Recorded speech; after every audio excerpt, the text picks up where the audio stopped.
Welcome to the Chief Architect Quick Tip. Today we'll be recreating a Hobbit house. I have found a picture for inspiration, and we're going to cover how Chief Architect can accomplish curved roofs, circular doors, and building custom terrain.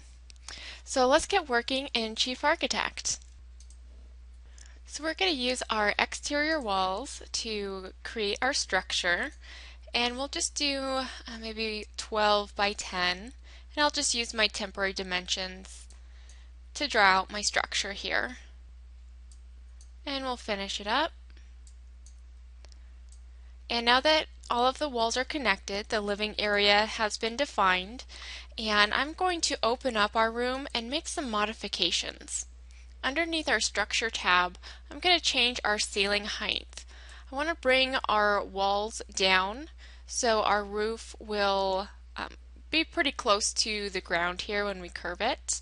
So I'm going to bring that down to 4 feet, and I'm going to uncheck ceiling over this room so our ceiling planes will automatically follow our roof planes. And then I'm also going to check monolithic slab foundation. So you'll see all of those modifications update right in here as well.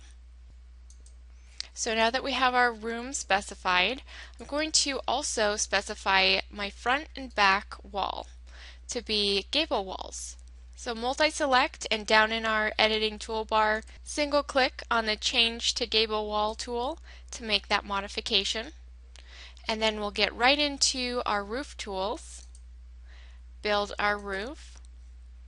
Just select Build Roof Planes and modify our pitch. We want this to be pretty steep, so let's do 14 and 12.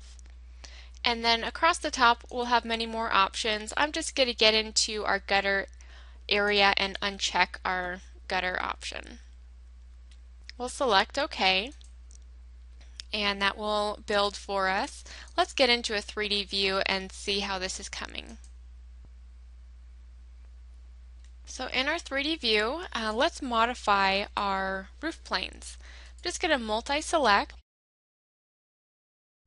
and then we'll open them both to make our specification for a curved roof. And I want the angle at the ridge, so the very top, to be about 20 degrees. Alright, so this will curve our roof planes. And now I want to bring them down. So in my editing toolbar at the bottom, I'll use my Transform Replicate. So with the Transform Replicate, I can simply move these objects. And since we're in a 3D view, I need to move them in the Z delta. So we're going to bring them down about 2 feet. So negative 24 inches. That will drop them down for us. And let's quickly get into a back clip cross section just to see how this has built for us. So I'll get back into my floor plan view and into my orthographic camera and the back clip cross section.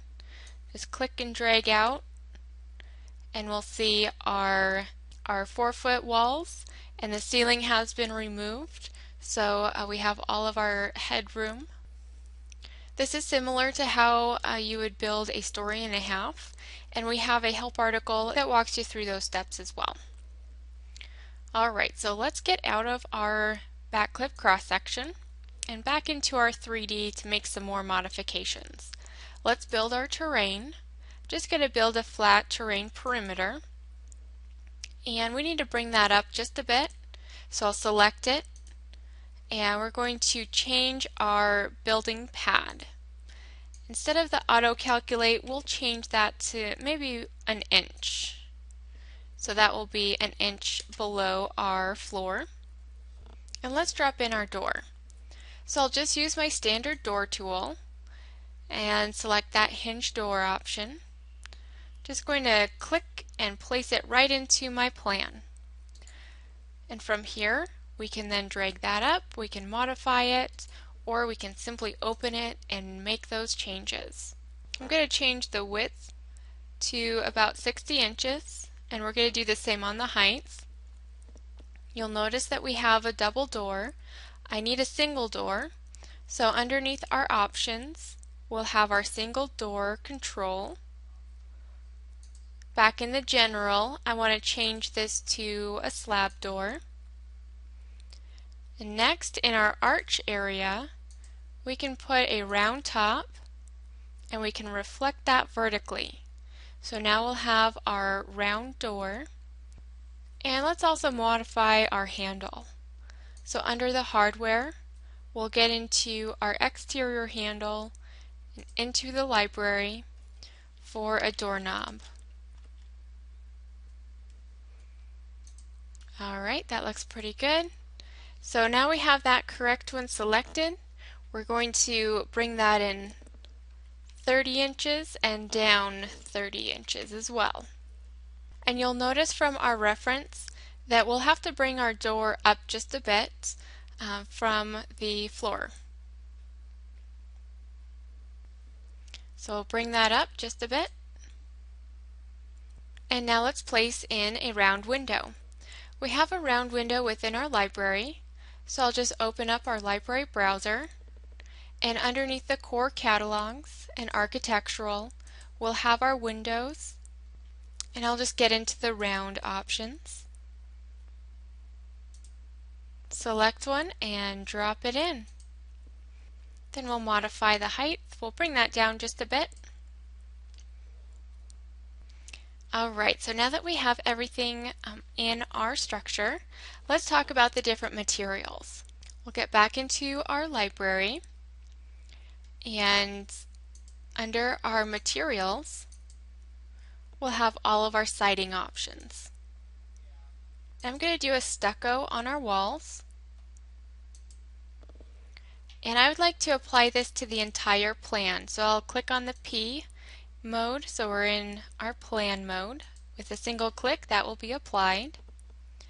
And next I want to apply a beadboard, this green option, to my door. I don't want to apply this to all of the different trim, which is the same material, so I'll get back into component mode, single click, and apply that material. We can also adjust this material with that Adjust Material Definition tool, single click, and under the texture, I'm going to change that angle to about 95 degrees. And now our panels have rotated. Alright, next, since we're here, let's select our roofing options, and we'll select the weathered material, get back into plan mode, and apply. And one more, let's modify our trim. And I've already saved a material to my user catalog, so I'll find the brown that I've saved and apply that to our molding. Alright, so now that we've applied our materials, let's finish out and talk about our terrain. So I'm going to get into a different view here. We're going to close the library and tile vertically, Shift F6. And I'm going to zoom out and resize my terrain just a little bit here. So now we're going to work with elevating our terrain. So underneath our terrain, I'll get into the elevation data and select the elevation region. So you can just drag out different regions here. And I'm just going to drop in a couple. And then we're going to specify those regions. So before we get into that, I would like to change one thing with our terrain. By opening that up, we can uncheck Hide Terrain Intersection by Building. So that will no longer clip out the building. And then let's modify our elevation regions. So we'll just open those up. And I'm going to change this to 180. So this is going to automatically change our elevation in our 3D view as well. So I'll select OK, and that's going to make a large hill for us. And it will automatically slope our terrain as we work. So I'll open up our next region and do 120 inches. And now we have a nice flat lot in front of the structure and the elevation regions working from there. So fairly quickly we can create a very custom structure within Chief Architects. We also have some additional help resources through our website, chiefarchitect.com. We offer a free trial version if you have not worked with the program before. That's a free download for you right through the website. Also check out our different training videos through our user center. We also have a samples gallery so you can work with different plans and see the additional plan sets available. And then underneath our support drop-down, you can select our help database. So this contains quite a few different help articles. So you can search for like story and a half to find out how to work with the different roof structures. And once you select on an article, there will be the image, what programs it refers to, and gives you all the different steps on how to accomplish that. Under support, you'll also find our user forum, Chief Talk. So great resource to talk with other users about the software. Thank you so much for watching today's quick tip, and check out chiefarchitect.com for further information. Have a wonderful day.